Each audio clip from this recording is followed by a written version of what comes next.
आदमी लाइन में एक लाइन में सब आगे खड़े हो गया, एक बार एक साथ आगे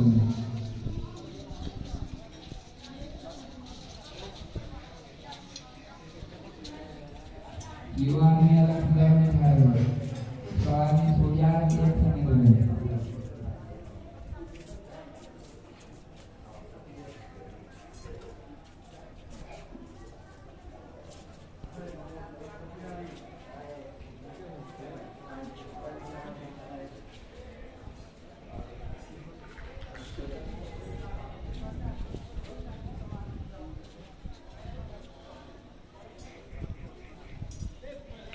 ये सभी छात्र अभी कुछ देर पहले संध्या वंदन कर रहे थे और संध्या वंदना के बाद में आप देख सकते हैं नीचे में पंक्ति में खड़े हैं सभी और सभी बच्चे शायद सूर्य प्रणाम करेंगे, सूर्य को जल चढ़ाएंगे। कितना मनमोहक दृश्य है, आप कह सकते हैं कि अति मनमोहक। इस दृश्य को आप देखते बनिएगा, बशर्ते ज़रूरत है आप सभी के सहयोग की, सहायता की। आपको मैं बता दूं, अकेला शिक्षक ये कोऑर्डिनेट करते हैं सभी बच्चों को। और जब आप 5-10 छात्र को जो अंग्रेजी माध्यम के होते हैं, जब आप उनको कोऑर्डिनेट करते हैं तो आप परेशान हो जाते हैं। आप समझ सकते हैं ये सांस्कृतिक चीज़, जो संस्कृत, जो पौराणिक भाषा है, उस भाषा विद के साथ अगर आप सभी काम करते हैं, इन चीज़ों को संचालन करते हैं, तो कितना मुश्किलें आ सकती है, आप कह सकते हैं, समझ सकते हैं। मैं कोशिश करता हूँ चीज़ों को सामने से रिकॉर्ड करने की और बातचीत भी हम करेंगे। सभी चीज़ों को एक एक करके हम डिस्कशन करेंगे कि यहाँ पर समस्याएं क्या हैं, कैसे ये सब चीज़ें शुरू हुई और जो यहाँ के मुख्य प्रिंसिपल हैं, जो प्रधानाचार्य हैं, वो उनसे अभी हमारी मुलाकात हो पाएगी या नहीं, ये चीज़ें थोड़ा कहना मुश्किल है। लेकिन जो भी चीज़ें हो पाएंगी, हमारी कोशिश रहेगी कि हम उन सारी चीज़ों को बातचीत करें, डिस्कस करें। ये सभी छात्र यहाँ पर सूर्य वंदना करेंगे। अति मनमोहक दृश्य आप देख सकते हैं। इन छोटे बच्चों के जो आप 500 साल, 1000 साल पहले की जो चीज़ें हैं उसे फील कर सकते हैं इन छोटे बच्चों के इस कृत्य के माध्यम से। और इस विद्या को पढ़ना इतना आसान नहीं है।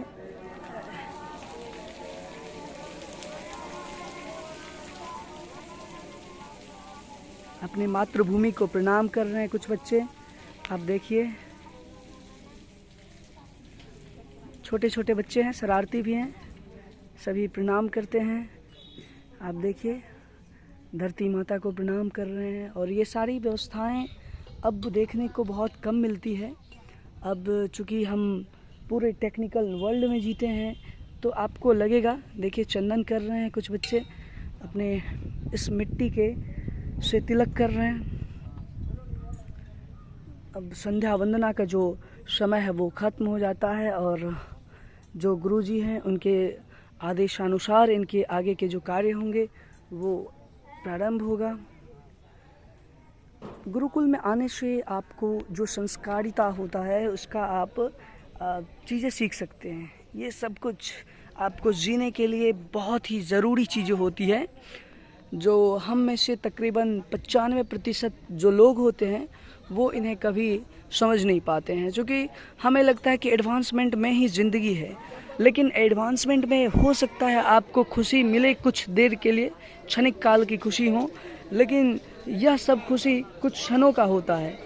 पर जब आप एक सांस्कृतिक ढंग से जीवन जीते हैं, बिल्कुल साधारण, आप देखिए इनके जो धोती है उसमें ना कोई जेब है, ना इनके पास कोई मोबाइल फ़ोन है।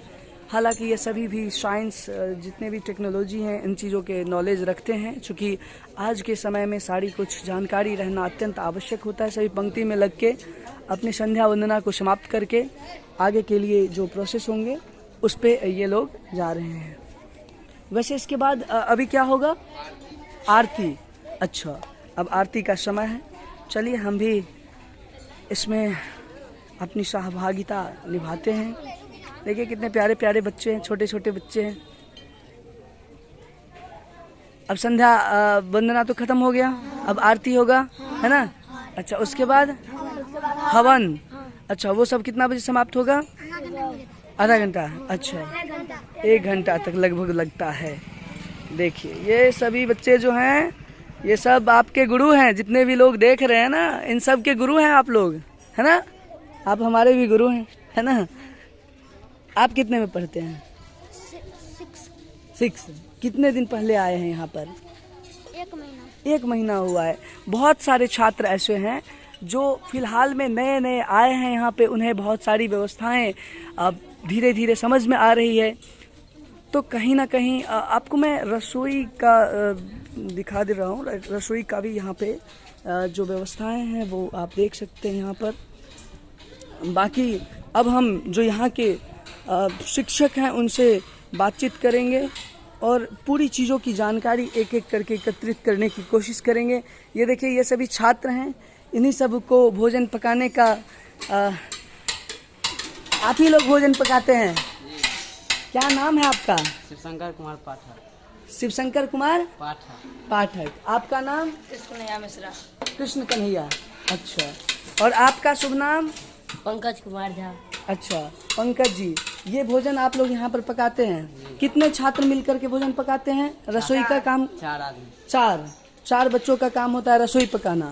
अच्छा, सुनते थे कि पहले लकड़ी पे भोजन बनता था, है ना, लेकिन अब गैस पे, ऐसा क्यों? मतलब विद्यार्थी अच्छा, छात्रों के बढ़ते संख्या के कारण जो है सो भोजन यहाँ पर गैस पे पकाना पड़ता है।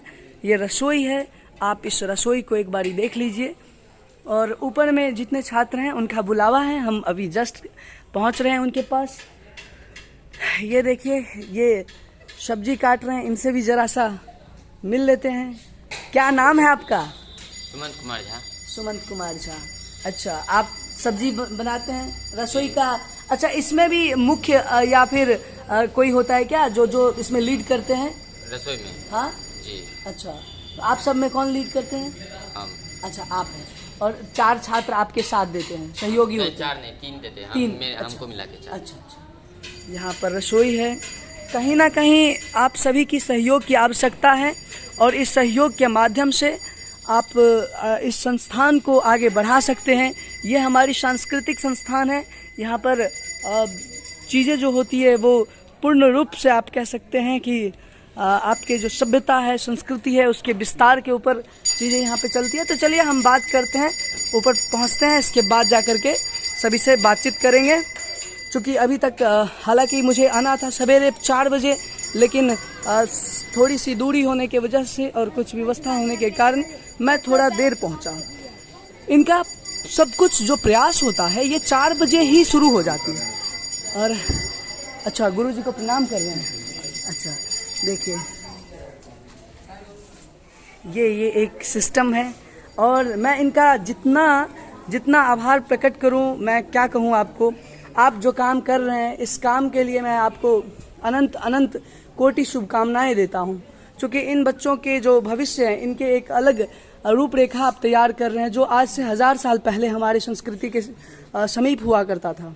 अब ये चीज़ें बदल चुकी है, तो आप इस बदलती हुई चीज़ों में उन सारी चीज़ों को आप जागृत कर रहे हैं।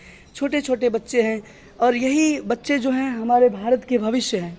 टेक्निकल वर्ल्ड, जो लोग टेक्निकल जीवन जीते हैं, उन्हें बस टेक्नोलॉजी का पता होता है, उन्हें क्षणिक भर का खुशी होता है। लेकिन जो वास्तविक जीवन होता है उसका अनुभूति अगर आपको करना है तो इन सारी चीज़ों को आपको देखना पड़ेगा। हम गुरुजी से भी बातचीत करेंगे अभी, और इन छात्रों से, इन छोटे प्यारे, मैं इसी को तब से देख रहा हूँ और ये बहुत कितना प्यारा क्यूट। क्या नाम है आपका? कुंदन कुमार झा। कुंदन कुमार झा। अच्छा, गांव कहाँ है? कोरथू। अच्छा, कोरथू यहाँ से समीपवर्ती गांव है जहाँ के ये रहने वाले हैं। और यहाँ पर ये सभी मिलकर के गुरुजी के कहे अनुसार यहाँ पर अपना नित्य क्रियाकर्म और साथ में पढ़ाई लिखाई करते हैं। मैं इन सारी चीज़ों को बारीकी से कवर करूँगा। फिलहाल मैं इनके कामों में विघ्न ना दूँ, इसके बाद जाके हम कवर करेंगे।